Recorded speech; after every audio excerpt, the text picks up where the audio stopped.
You've built a life around what they see, but inside, you're empty. And if you keep living for the mask, you'll die without ever meeting your soul. There's a quiet war happening within you. You felt it in every fake smile, in every moment you said yes when everything in you screamed no. You're exhausted not from life, but from pretending.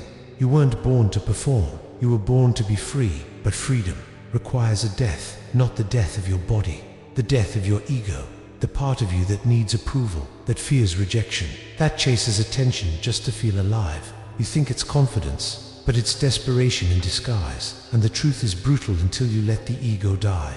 You'll never know who you truly are, and you'll never step into the reason you were created. The ego doesn't scream. It whispers. It tells you that being seen is more important than being real. It tells you to build a life that looks good, even if it rots you from the inside.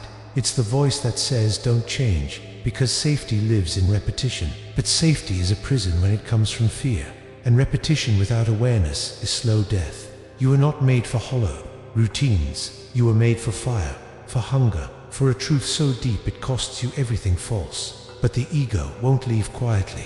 It will beg to stay. It will cling to old names, old wounds, old praise. Let it cry, let it starve, let it burn, because what lives after ego diasis, the part of you that cannot be shaken, that is where purpose begins. You keep wondering why nothing feels right. It's because you've built a home in a world that's not your own.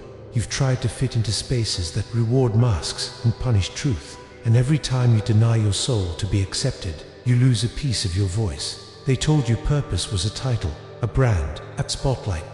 But purpose is none of those things. Purpose is found in obedience to the whisper, the one that says leave when it's safe, the one that says speak when it costs, the one that says stay unseen till you're unshakable. This is not about success. This is about surrender. And surrender doesn't feel like victory. It feels like losing until the dust settles and you realize you never lost anything except what was killing you. The world taught you to climb to prove you're enough, climb to show them you're not weak, climb to earn love. But all you found at the top is a louder version of the void. You carried up the ladder. You were never meant to climb there. Structures, you were meant to burn them, to descend into your truth, to kneel before your spirit, to strip off the layers of pretending. Because down is where the roots are. Down is where healing happens. Down is where the soil still remembers who you are. Climbing built your image, but kneeling will restore your soul.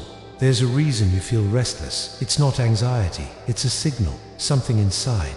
You knows you weren't meant for shallow waters. You've outgrown the version of you who needed noise to feel alive. Now you crave silence. But silence terrifies the ego, because in silence, truth speaks, and truth never flatters. It breaks, it empties, it rewrites. But only truth can build what lasts. So if everything around you is crumbling, don't run. Let it. What is true will survive. What is false will return to dust. And from the ashes, you'll see yourself clearly, maybe for the first time. You don't need more motivation. You need mourning. You need to grieve the version of you that survived on attention and validation. Grieve the identity built on performance. Grieve the dreams that were never yours to begin with. Grieve the illusion of control.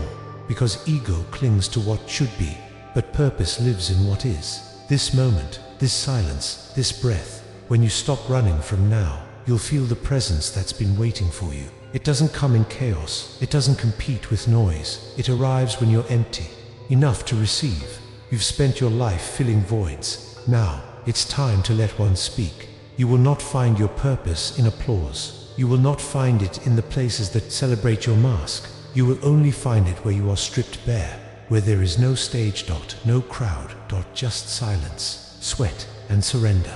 Purpose doesn't arrive with fireworks. It's revealed in the ruins, when you're alone, when no one is watching, when you say yes to what terrifies you, and no to what once comforted. Your purpose is not comfortable. It breaks your pride. It stretches your faith. It calls you out of the boat and into the storm, because only in the storm can you prove out. You no longer belong to fear. You've been loyal to your pain. You've worn it like armor. You've built your identity around what broke you. But pain is not your home. It was only meant to be your passage. You're not here to repeat the wound. You're here to rewrite the ending. But that takes courage. It takes dying to the narrative. It says you are nothing without the struggle. Yes, It shaped you. Yes, it refined you. But now it's time to be more than the story that hurt. You are not a victim. You are a vessel, and your purpose requires you to stop worshipping the wound and start walking in the wisdom it gave you. This is your release. Not from pain, but from identifying with it. There's a war between who you were and who you're becoming, and the battleground is choice. Every time you choose silence over rage, discipline over comfort, truth over imagery feeding the future, the ego will beg you to go back. It will romanticize the pain. It will call bondage loyalty. But do not be fooled. The past has nothing left for you.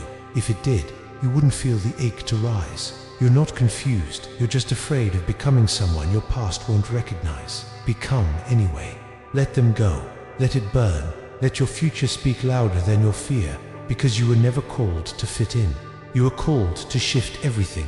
You've been waiting for the right moment, but the moment is waiting for you. It's not on a calendar. It's not in the future. It's in this breath, this decision right now. You choose who leads, fear or faith. You don't need to have all the answers. You just need to move, not perfectly but obediently. Because when you choose to abandon the ego, you choose to trust what cannot be seen. You choose to walk into the fire, not to be destroyed, but to be revealed. And on the other side, you won't just find purpose, you'll find peace. Not the peace that comes from control, but the peace that passes. Understanding, the kind that cannot be earned, faked, or shaken, because it was never given by the world, and it cannot be taken by it either.